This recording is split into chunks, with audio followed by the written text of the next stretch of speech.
I love being a geek. I went to my first science fiction convention when I was 12 and immediately felt at home.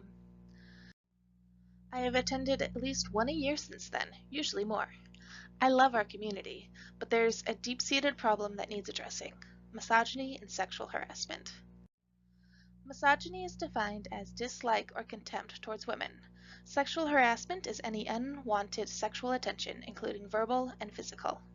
The 16-year-old boy thought it was okay to just sweat my butt. Oh, I know who this character is, and I could just say Harley Quinn and just touch this girl. So this was a staff member at the convention, and I said, "You need to check my weapon." And he looked at my breasts and said, "I think I'd get in trouble if I checked those weapons."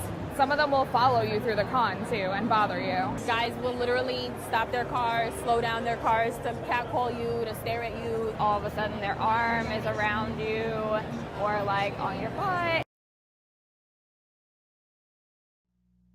An example of misogyny in geek spaces, such as conventions and comic book stores, is that men frequently assume that women know less about what they're talking about than they do. This leads to women being asked to prove they are really geeks by answering obscure trivia about the book or game they are buying or the character they are dressed as. This tendency has led to the ironic #FakeGeekGirl meme, as women point out how ridiculous this assumption is. I think this is caused by poor representation of women in geek media. The Smurfette principle is a trope where a cast includes almost all men with a single woman, much like Smurfette in the original Smurf cartoon. This trope has been used in many of our beloved nerd franchises. It's no wonder geek boys find it difficult to believe that nerd girls exist.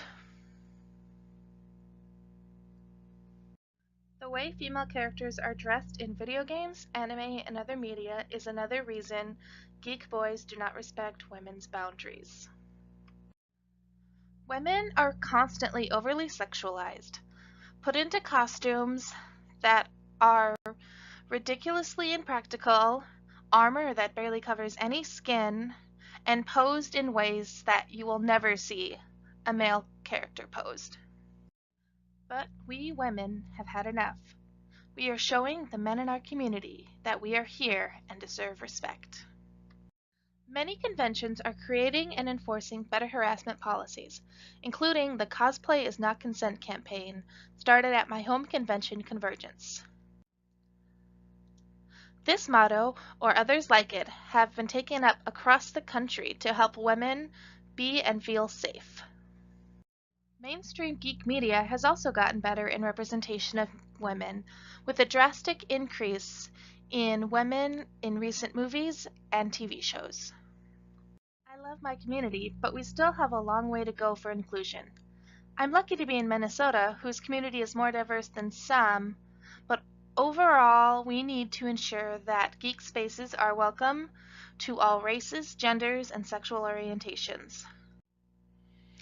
Eventually, we will show that we are more than just straight white men.